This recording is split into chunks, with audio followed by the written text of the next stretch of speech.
Arestado ng mga tauhan ng Pasig City Police Station ang isang lalaking sospek bandang 9:15 ng gabi sa kahabaan ng Crova Street, Barangay Kalawaan, Pasig City noong Enero 21 taong kasalukuyan. Kinilala ang sospek na si alias Ian, 30 anyos, residente ng number 8270 Constancia Street, Barangay Olympia, Makati City. Na-recover mula sa sospek ang isang piraso ng heat-sealed transparent plastic sachet na naglalaman ng puting kristal na substansya na pinaghihinalaang shabu na may timbang na tinatayang 0.3 gramo at tinatayang may street value na 680 pesos, 200 peso bill at 3 piraso ng barya na ginamit bilang pang-flip.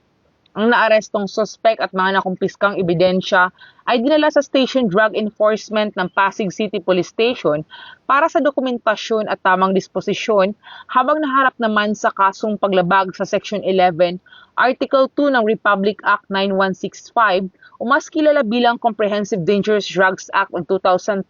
at violation of PD 1602 o illegal gambling ang sospek. Mula dito sa Metro Manila, ako po ang inyong PNN correspondent, Patrolwoman Christine Billones, alagad ng batas, tagataguyod ng Balitang Pulis.